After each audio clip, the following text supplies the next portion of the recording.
यतिखेर हेर्दै हुनुहुन्छ त्रिशुली खबर टिभी। 24 घण्टा ताजा खबरको लागि हाम्रो च्यानललाई सब्स्क्राइब गर्नुहोला, नजिक रहेको बेल आइकन दबाई हामीसँग जोडिनुहोला। सरकारले गर्यो फेरि लकडाउन बारे यति ठूलो घोषणा। कुन जिल्लामा कति दिन लकडाउन हुँदैछ त पूरा जानकारी। 74 जना विद्यार्थी संक्रमित देखिएपछि परीक्षा नै स्थगित। कोरोना संक्रमण नियन्त्रणमा सुस्त तयारी थालियो।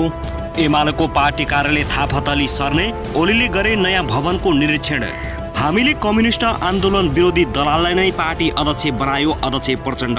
कुर्सी जोगाउन ओलीले नेपालको अस्मिता विपरीत साँठगाँठ गर्दैछन् भीम रावल।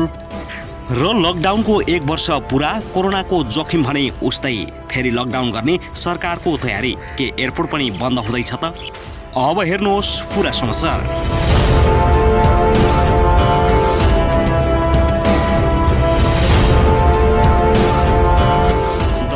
नमस्कार, तपाईहरूलाई स्वागत छ हाम्रो च्यानल त्रिशुली खबर टिभीमा।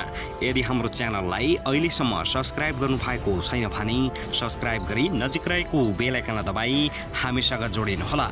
दर्शकबिन आज पनि हामी तपाईहरु माझ देशभरका विशेष खबरका साथ उपस्थित भइसकेका छौं। यो भिडियोलाई अन्तिमसम्म हेरी हामीले साथ दिनुहोला।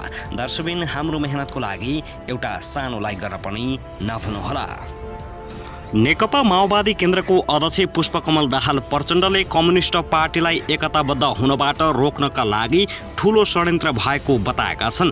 नेपाल राष्ट्रिय उद्योग व्यापार संगठनको राष्ट्रिय भेला तथा प्रशिक्षणलाई सम्बोधन गर्दै उनले भने, हामीले राजनीतिक स्थायित्वको लागि शान्ति सम्झौता र संविधान सभाको घोषणा गर्दै वाम गठबन्धनको चुनाव हुँदै कम्युनिस्ट पार्टीको एकतासम्म गरेका थियौं, तर त्यसलाई सफल हुन दिएन।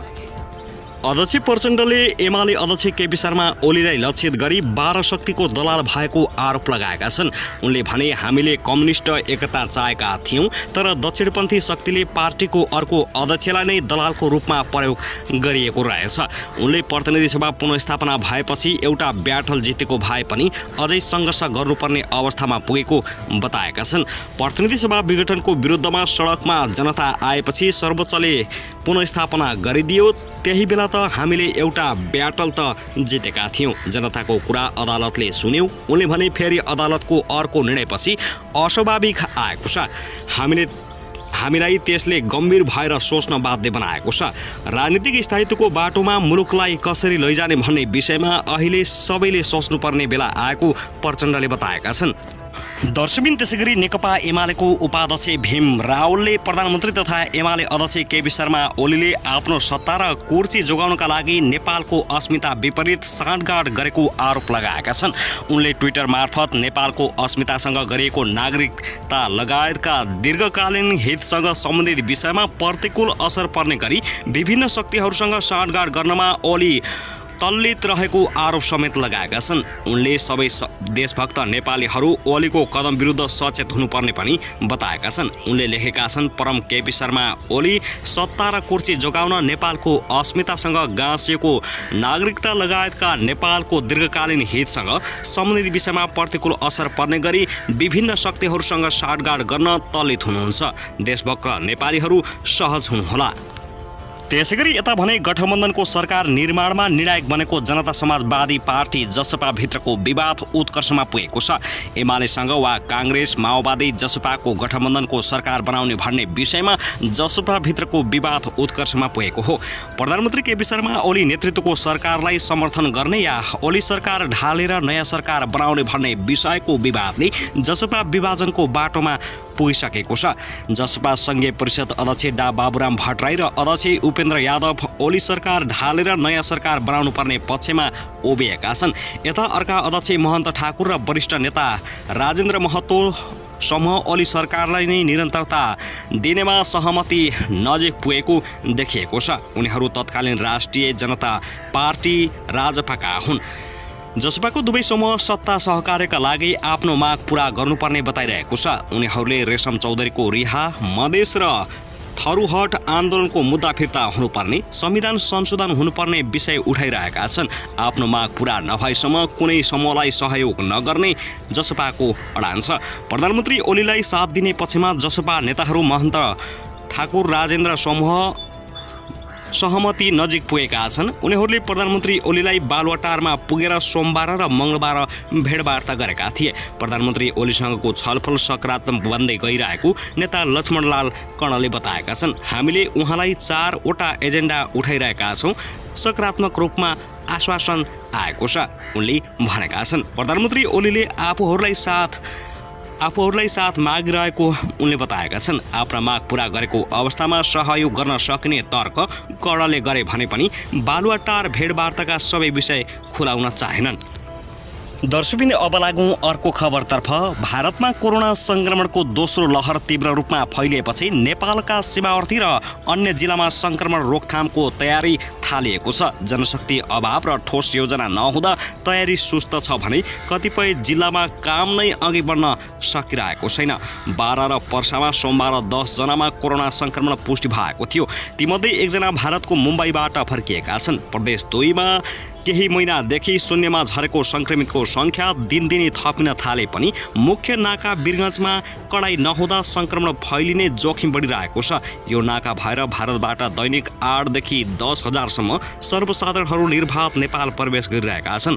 तर जनशक्ति अभाव र प्रहरीको असहयोगका कारण काम गर्न अप्ठ्यारो भएको हेल्थ डेस्कका कर्मचारीले बताएका छन्।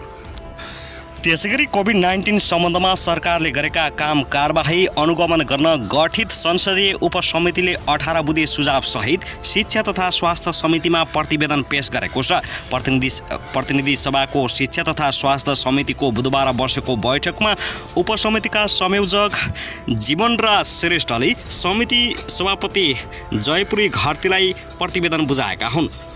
उपसमितिले कोभिडसँग सम्बन्धित देशभरका अस्पताल, प्रयोगशाला र क्वारेन्टाइनहरूको स्थलगत अनुगमन गरी 18 बुँदे सुझाव सहित प्रतिवेदन तयार पारेको संयोजक श्रेष्ठले बताएका छन्। उपसमितिले कोभिड जस्ता संक्रामक महामारी भविष्यमा पनि आउन सक्ने सम्भावनालाई ध्यानमा राखी उपचार र नियन्त्रणका लागि सबै प्रदेश र केन्द्रमा आवश्यक सुविधा सहितको संरचना तयार गर्नुपर्ने सुझाव दिएको छ। यस्तै देशभरका प्रत्येक अस्पतालमा संक्रामक रोग सम्बन्धी निश्चित शय्याको युनिट व्यवस्था गर्नुपर्ने, अस्पतालहरूमा अक्सिजन प्लान्ट राख्नुपर्ने, चिकित्सकको अभाव हुन नदिन चिकित्सक बढुवा प्रणालीलाई नीति परिवर्तन र सुधार गर्नुपर्ने, अस्पतालहरूमा दरबन्दी अनुसार जनशक्ति व्यवस्थापन गर्नुपर्ने, खुला बोर्डर भएका ठाउँमा स्थायी स्वास्थ्य परीक्षण केन्द्रको व्यवस्था गर्नुपर्ने सुझाव उपसमितिको रहेको छ। यस्तै प्रादेशिक अस्पतालहरू प्रदेशले नै सञ्चालन गर्ने व्यवस्था गर्नुपर्ने, केन्द्र, प्रदेश र स्थानीय तह अन्तर्गत सबै अस्पताल र स्वास्थ्य केन्द्रहरूलाई सञ्चालन गर्न स्पष्ट नीति ल्याउनु पर्ने, प्रादेशिक जिल्ला अस्पतालहरूलाई भेन्टिलेटर सहितको आइसियु लगायत सेवा प्रदान गर्ने गरी सुविधा सम्पन्न बनाउनु पर्ने, कारागारमा संक्रामक रोग उपचारका लागि छुट्टै बजेट व्यवस्था गर्नुपर्ने, निजी अस्पतालहरूमा स्वास्थ्य उपचारमा समरूपता कायम गरी दर रेट सम्बन्धी नीति निर्माण गरी लागू गर्नुपर्ने प्रतिवेदनमा उल्लेख गरिएको छ। त्यसैगरी कोरोना संक्रमण तीव्र गतिमा बढ्दो क्रममा गएका जिल्लामा भने निषेधाज्ञा अथवा लकडाउन गर्ने सरकारले तयारी थालेको छ। सीमा नाकाहरूमा पनि कडाइका साथ प्रवेश गर्न दिने सरकारले बताउँदै आएको छ। पछिल्लो समयमा भारतमा कोरोना संक्रमण बढ्दै गएपछि भारतबाट फर्किने नेपालीहरूको बोर्डरमा खोइचो लाग्न थालेको छ। यसकारण पनि नेपालमा कोरोना संक्रमणको जोखिम बढेको थाहा पाउन सकिन्छ। सरकारका अनुसार जुन जिल्लामा कोरोना संक्रमण वृद्धि हुँदैछ त्यो जिल्लामा निषेधाज्ञा र लकडाउनको घोषणा गर्न सकिने सङ्केत गरेको छ।